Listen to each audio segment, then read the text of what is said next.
ocean breathed at Lorchan through bared teeth, wind hissing between the columns of ancient stone. He curled his toes into the tufts of grass at the cliff's edge and watched. 3 days had gone by since they left the parish. For the first many miles, Lorchan had followed Robin through the secret places of his people, horns clutched tight to the stumps on his head. With them in their proper place, paths that might have otherwise been simple game trails or disturbed undergrowth became the corridors of an untamed sylvan palace. The carpets were emerald moss, walls an arched trellis of woven leaves, stairs all roots stretched across the trail. If he watched carefully, he sometimes saw the shapes of small, delicate creatures darting away into the foliage. Everywhere he went, curious eyes seemed to open at him in the moonshade, gazing like a field of tiny stars through the darkness of the wood. He'd have stared back at them the whole journey, if not for the ache in his arms. He discovered quickly that they weren't quite equal to the task of holding his horns in place for so long. So instead, he'd tucked them away into the tin jug at his side, and let everything slip back into the mundane pallor of mortal sight. The forest trails were only forest trails, and Robin was only a vague silhouette, guiding him by the end of his scarf. So much time had passed in this way, the two of them hiking together through the wilderness, that by the time they finally came to rest, he'd almost forgotten about his horns altogether, occupied instead by the growing ache in the arches of his feet.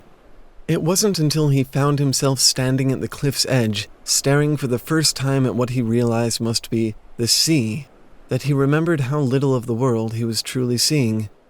Looking out over the dark expanse, watching it stretch into the fog-shrouded sunrise, he felt somehow too large, like he knew this place, and it was smaller than it ought to be. One of his hands reached for his horns, but instead of the cold lip of the jug, it met the palm of a much smaller, much older hand. "Now, lad, that's a pretty sight to be sure, but best we tarry someplace else, eh? Somewhere we're welcome." Lorchan paused with his hand on Robin's. He looked from the not vast enough ocean to the faint little shade standing where Robin should have been. "How aren't we welcome? Does someone own the sea?" "Well, not as such, but—" Robin let out a long breath through his nose and tugged at Lorcan's scarf. "Just you come with me, and I'll show you a thing or two. We've got a ways before us yet, but I reckon we can be done with it before the sun gets too high in the sky. What you think of that?" Lorchan knew the answer before Robin had even asked the question. He would go wherever his friend did. Even so, he cast one final glance at the jagged mouth of the sea beyond the cliff, felt its cooling breath on his singed neck and cheeks, felt, for a moment, at home in the briny cross breeze. If there was more to this new and comforting thing, he wanted to see it. He touched one of his horn's dulled points, peeking out of the jug. But Robin was pulling on his scarf, and there was distance still to close. Slowly, he turned from the water. "Now," said the little shadow. "Bless me, but where do I begin? Suppose I've been a mite too quiet about just where it is we're going. Tell me, lad, how'd you like to meet a god?" As they left the coast behind to cross the copses and the fields, Robin filled Lorcan's head with tales. The story of the great goddess Danu, and how she sent a tribe of simple men to learn in the misty cities beyond the sea, how they came to the land of Erin, and how their boats floated not upon the waves, but upon the dark plumes of a rolling storm front, about their many terrible wars and their many wondrous deeds. He spoke of their high druid, the Daida, who could kill 9 men with the strike of his mighty club, and raise them again to life with the other end. He spoke of their silver-armed king, Nuada, whose sword never missed, and of Din Caicht, the healer, who himself created Nuada's arm. There were Bab and Macha and Nemain, sisters of the Morrigan, and there was beautiful Eriu, for whom Ireland was called. The names went on for the last short leg of their journey. For each name there was an epithet, and for each epithet a story. By the time they reached their destination, Lorchan had forgotten all about the sea. He was too preoccupied with his imagination, painting in his mind the visages of the gods, tall and perfect, all performing in dramatic fashion their legendary feats. He knew long before he approached their home that it would be some kind of shining fortress. He didn't know what exactly a fortress looked like, so instead he imagined a giant gilded reproduction of the most decadent structure he'd ever seen, the church house. In the end, it turned out to be a hill, a small one, no more than a bit of turf blanketing a stony outcropping. "Well, have a look at that. Finally here," Robin said. His shadow hopped onto a slab of rock near the hill's base. "And before sundown, might I add." Lorcan felt his face flush.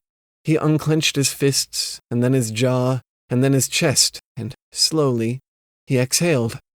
He hadn't noticed the nervous energy building up inside him.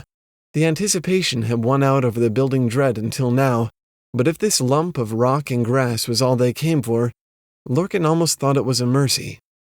He touched the ragged stumps of his horns. "A she-mound?"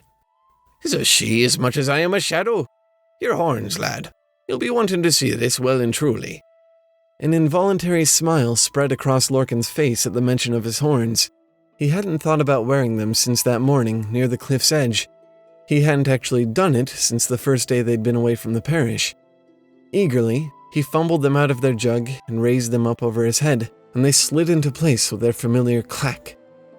Had his eyes been shut all day? Was he just now opening them? That's what it felt like. Robin stood atop the stone slab, grin peeking out from beneath his bristling beard, his tiny form made even smaller by the gaping doorway that had opened in the hill behind. The slab was only a part of the door's giant brick frame, winding reliefs etched into its gray faces. Warm light flooded out of the opening, welcoming the scores of tiny creatures who raced to and fro from the scattering of hillside hovels of the she's back. Creatures much like Robin. "What you say to that? Hardly a hill at all, is it? Come now, lad." Robin leapt from the slab into the she's open mouth and, bobbing down the steps into the golden light, motioned for Lorcan to follow. The inside of the place was like nothing he'd ever seen. If the forest trails had been palace corridors, then this must be... He couldn't think of the word. The court?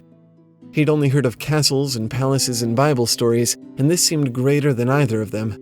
The walls were a profusion of flowering vines and roots, all curled into the patterns of the carved stone walls and floor to paint the chamber in living murals.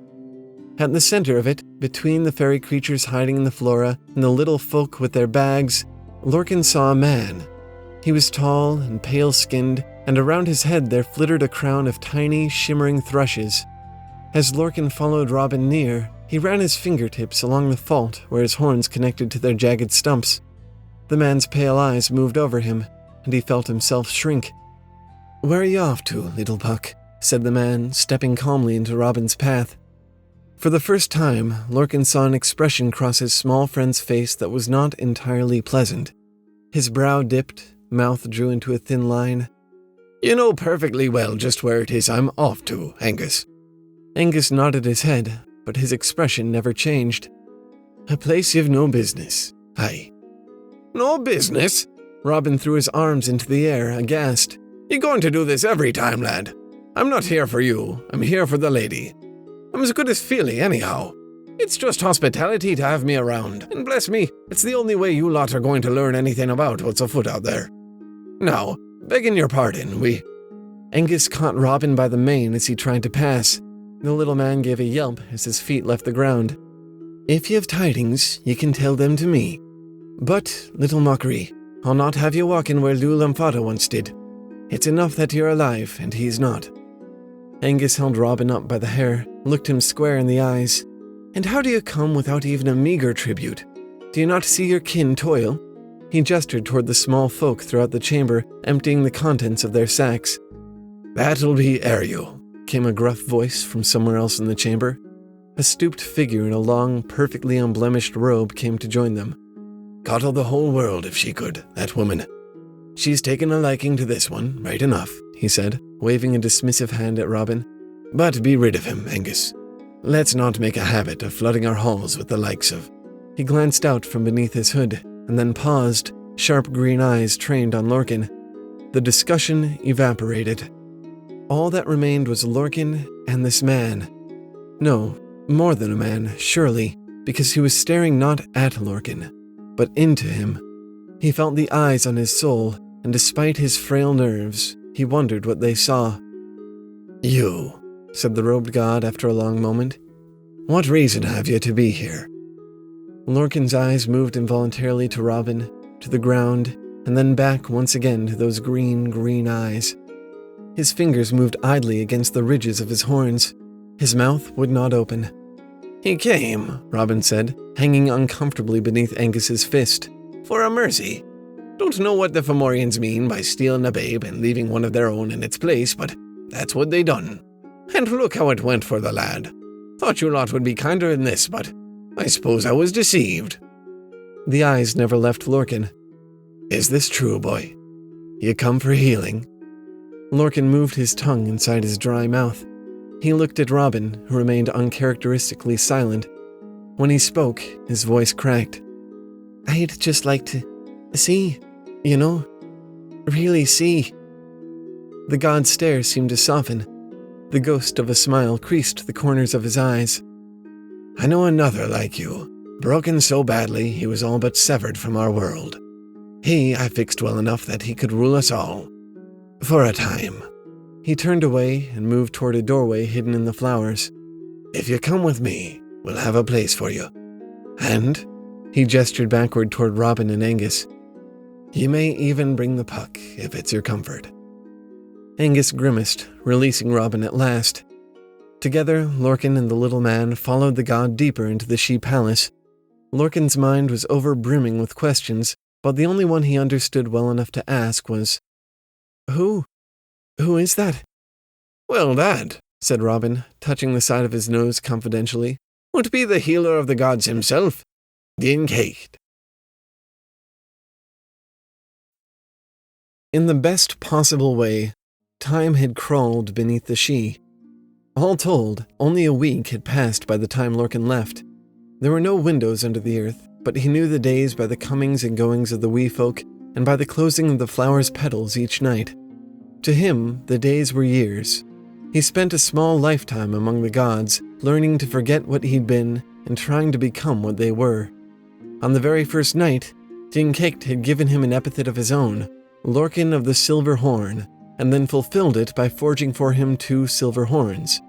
They were each the perfect likeness of his own, except these didn't topple from his head when he took his hands away, and beneath them the world was many times as brilliant.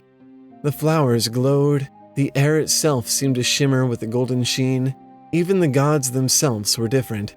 They'd been strange and beautiful before, but now they were even more, immaculate kings and queens with gilded weapons instead of crowns. They were as perfect as anything he'd ever seen. And they wanted him.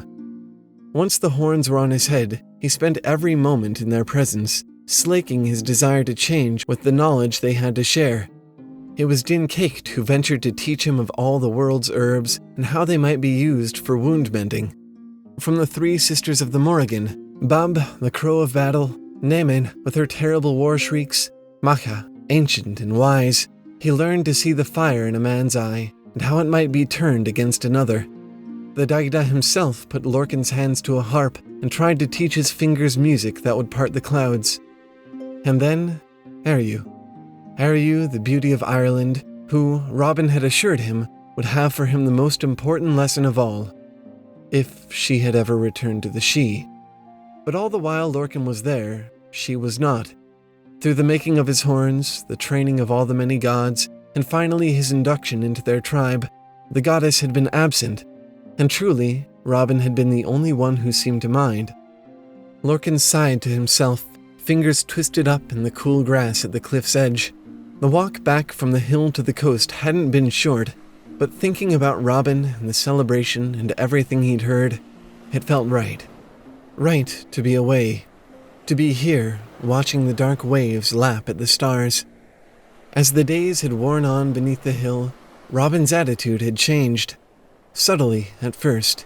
He'd become more skeptical of the gods and their kindness toward Lorcan, and then, when they'd refused to speak with him about Ariu and her whereabouts, the anger began. Righteous anger, meant to protect Lorcan. From what, though, he couldn't say. It had first surfaced in small prods.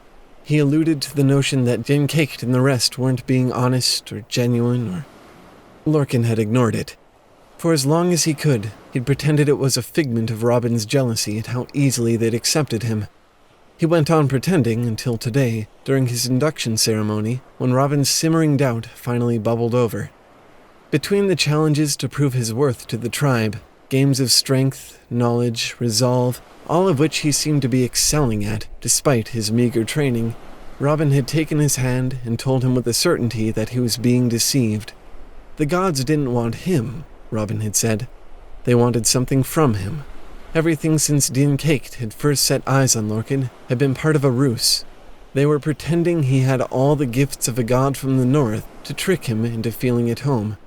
They wanted him there so that they could...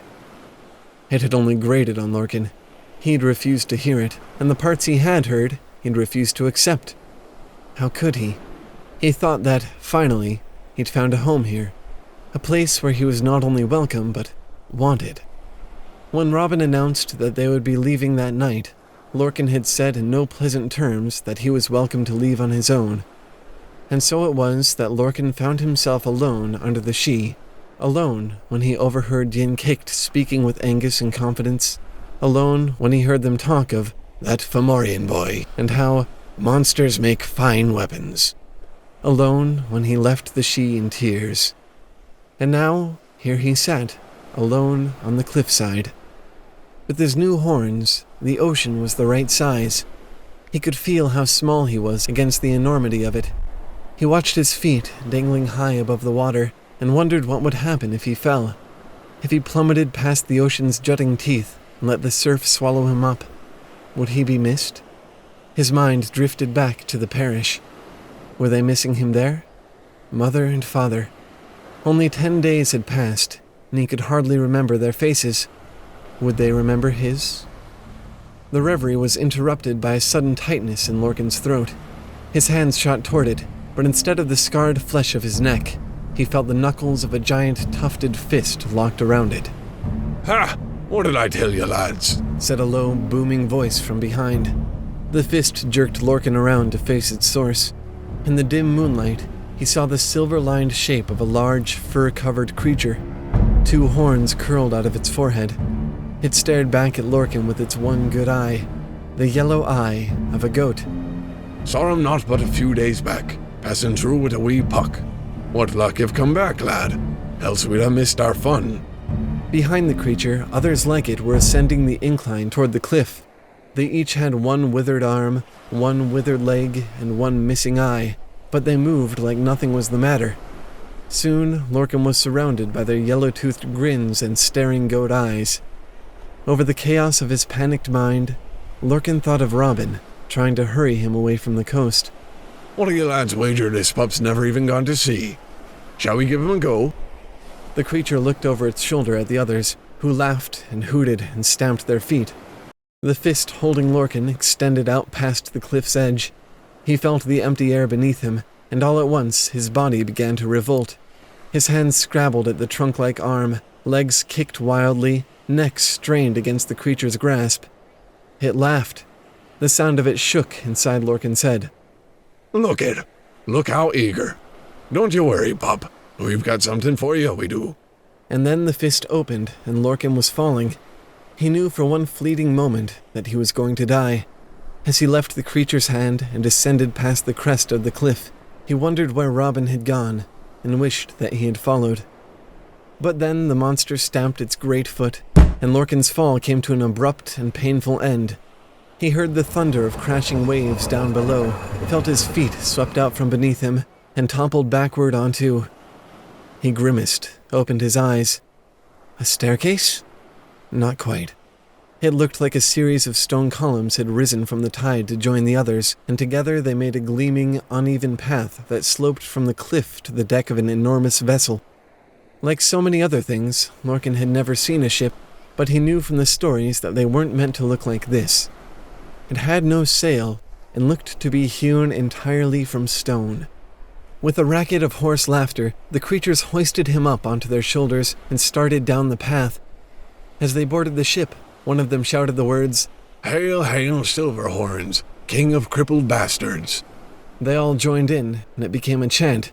One of them knelt to kindle a fire on the cold deck, while the rest sang the words and danced around and tossed Lorcan about like a straw doll.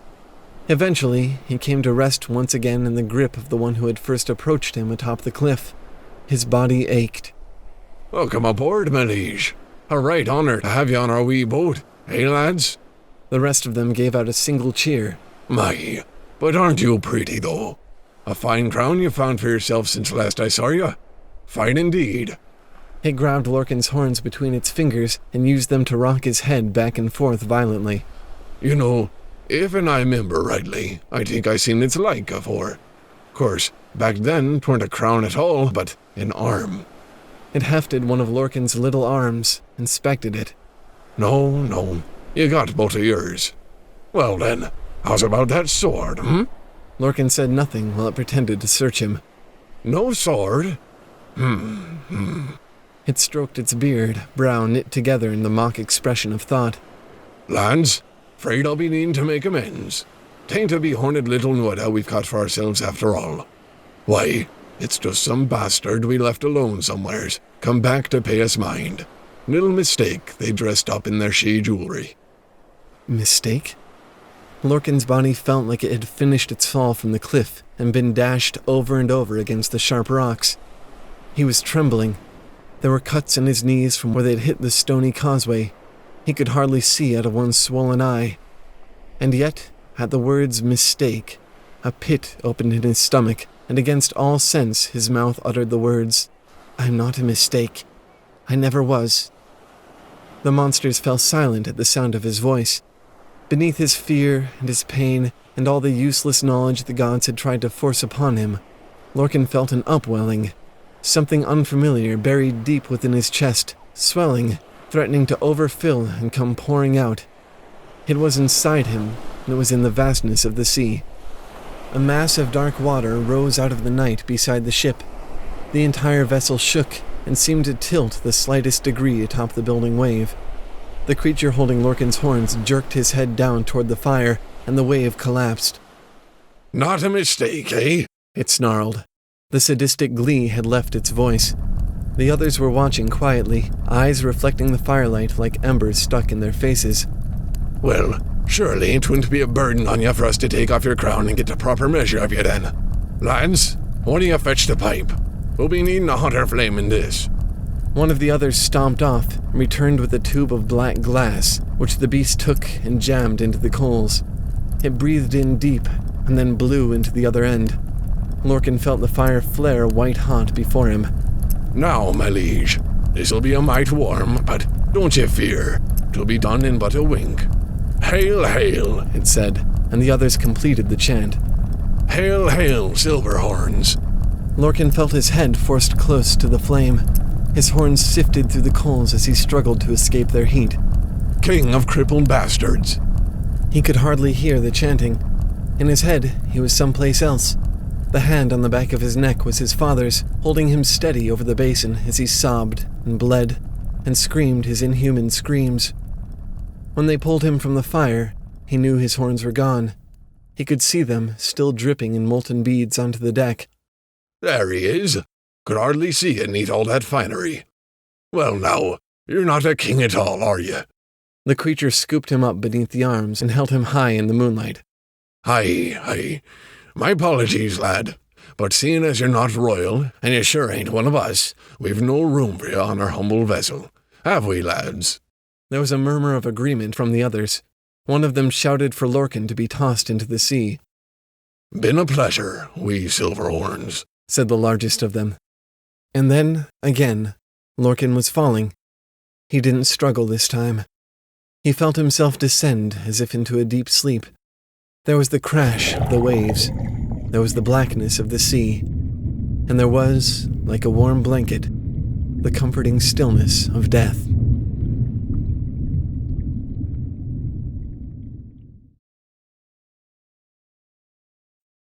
When Lorcan awoke, he felt as if he were waking for the first time.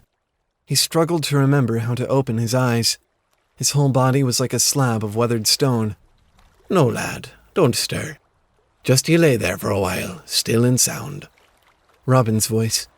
Slowly, Lorcan cracked an eye to look at the hob. All he saw was a shadow leaning over him, but he felt small fingers stroking his hair. We've got you. He opened his mouth to speak. The voice that came from it was not his own. It was broken and rough. We? Yes, Lorcan. said the voice of a woman, soft and close to his ear. "Robin has a good sense for things. He knew you were in a bad place even before you left the she-mound, and so he went out after me." He tilted his head up to find where the voice was coming from. Even without his horns, he knew the face staring back at him could only belong to a goddess. "Are you?" he croaked. Her lips curved into a smile, and he thought it was the most beautiful thing he'd ever seen. "I was just able to breathe the life back into you. If you thank anyone, make it your little friend. It was he who brought me to you." With the difficulty of moving a small mountain, Lorchan shifted into a sitting position. The sunlight shone in pale beams through the surrounding fog. Beneath him, the ground felt like it was swaying. It was a boat. They were on a boat with no sail, gliding over the waves. "Where are we?" he thought, not even realizing he'd asked the question aloud. "Don't you worry about that." The man at the bow turned around and grinned at Lorchan beneath his helmet. "You can call me Mananen, son of Lear. Long as you're on my boat, you're in a safe place, going someplace safer." Lorchan touched the charred stumps where his silver horns had been.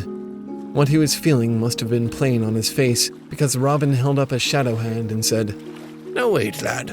Don't go mourning those ornaments din-caked stuck on your head before. No god, nor man, nor monster on the sea can make you whole. Not truly. That, me boy." The shadow paused and produced a tin jug from beneath one of the boat's benches. He passed it to Lorchan. "Why, that's up to you." He stared at the horns inside the jug. He didn't know why, but he couldn't bring himself to take them. Not now. I died," he whispered, letting the strangeness of it wash over him. "They threw me in the sea and He couldn't stop his chest from heaving. He looked at Robin, Eryu, Mananen. "How?" "Well," Robin said, "Mananen was never sent down below like the rest, so I thought maybe he'd be of a different mind. Couldn't have been more right on that score." The shadow made a gesture like a nod toward Mananen. "This boat of his took us right up into the north in but half a day. Now you remember, lad, I told you about the cities beyond the sea, where the gods learn their knowledge? Well, that was where Lady Eryu was. And a good thing, too, for when we came back." His voice faltered for a moment. He recovered. "You were just a pale little body, adrift on the tide. Eryu, well, I suppose she learned all kind of things up there. Bless me, it was she put the air back in your chest and the light back in your eyes." Lorchan looked up at Eryu's perfect face. He remembered now, the darkness of death, the warm blanket of oblivion. He met her eyes, and with a sickness at the back of his throat, said, Why couldn't you let me alone? I'm not meant to be here. I'm not one of you. I'm not a Fomorian. I'm not anything." The smile on the goddess's lips widened. It was the smile of a mother soothing her child. "No, you aren't, and you never will be." She brushed her fingertips against his scarred cheek. They were like velvet. "But hear me, Lorchan. You're better for it. Since I can remember, it's been us and them, invade and conquer, divide up this fine world until there's naught but lonesome crumbs left over. It was never meant to be this way." Her hand dropped to her side, and some of the light left her smile. "We were sent to make an example, not brood and scheme beneath the hills, mourning our dwindling land. But in their own time, everyone loses their path, even gods." "That'll be why we're so far up north already, in case you're wondering," said Mananen. "Eryu's finding her path in the cities. You're welcome to join her, of course, but otherwise you're coming with me to Magmel. Be sure, it's a fine, fine place. You'll never worry again all your days. Mostly it's for heroes and the like, you know. But what you been through, lad, I feel you're hero enough." He knew the words were meant to be comforting, but they cut. How could he possibly be a hero? Had he done anything of worth in his small life? As far as he could remember, it was just a series of pitiful memories, followed by a pitiful death. He sighed and let his heavy eyelids fall. He didn't want to look at any of them. Didn't want to decide. Didn't want to think. All he wanted was rest. Without thinking, he removed his horns from the jug. It was the last thing he did before sleep took him, and then he spent the rest of the journey dreaming, clutching them tight to his chest.